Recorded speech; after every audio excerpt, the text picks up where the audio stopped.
Now, for more, we're joined by Jennifer Turner. She's director of the China Environment Forum at the Woodrow Wilson Center. Thank you for joining us. Thanks for having me.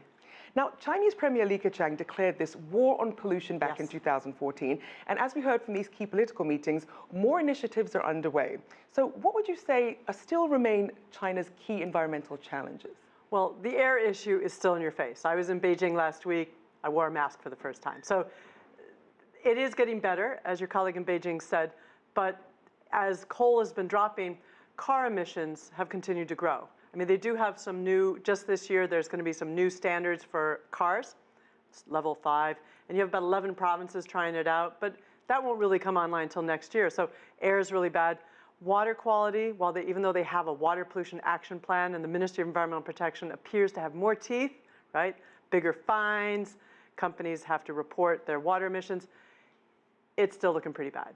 I mean, there's a new campaign, the Ministry of Environmental Protection and the Minister of Housing, they actually have a new campaign where they're asking citizens to go out and take pictures of foul and filthy rivers and canals and send it to them. So it's really intriguing to me. The government, you know, they don't always have the teeth to enforce, and now they're asking citizens to help be their eyes and ears. So that communal, holistic effort yes. Towards targeting some of these environmental issues. And another effort towards that has been the country's commitment to cut its carbon emissions, the peak by 2030.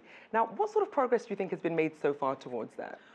One thing that's really helped it is that actually asking, I think it was like in January 2014, about 15,000 industries, and since then now many of the coal-fired power plants, they have to have real-time reporting of their emissions. And so now the public knows when, who, where, how the emissions are coming out. And that kind of pressure on industries, particularly ones that are burning a lot of coal, that's also what's really giving them the incentive to start dropping. And you also have cities, like Chinese cities, they also have to announce, you know, what their PM 2.5 emissions are, a lot of that from coal. And so they're really coming under the spotlight. I think earlier last year, and also beginning of this year, a number of governors and mayors had to go for a chat up in Beijing because their PM 2.5 levels surpassed the targets last year. So really making efforts to hold people more accountable, enforcing the laws that are already in place and improving them.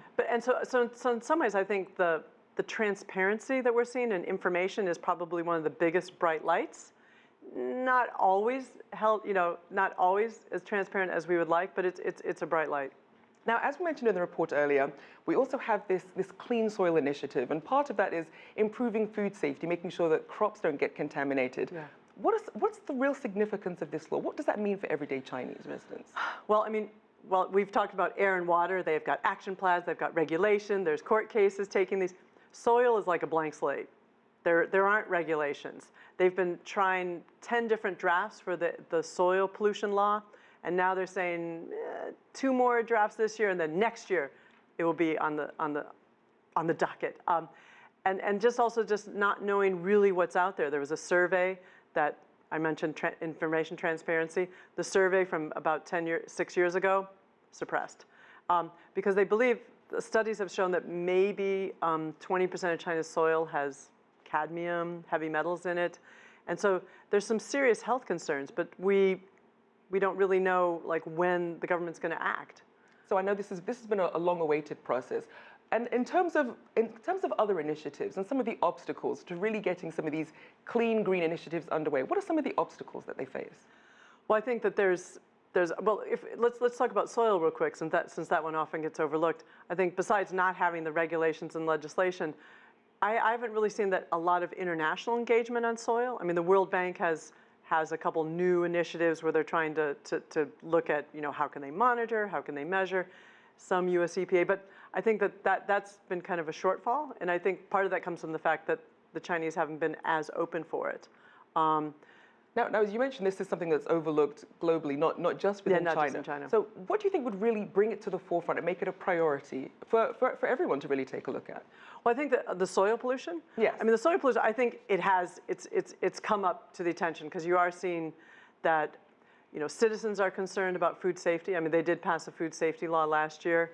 And, and internationally, in terms of trade, I mean, we in the US, we import a lot of food that's produced in China. And so, consumers around the world get concerned about it. So I think, but it's tough.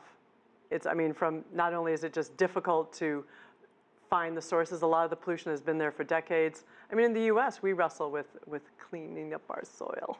Well, hopefully it's a global issue that everyone Yeah. can really get a hand in. Thank you so much Yeah. for joining us, Jennifer Thank you. Turner.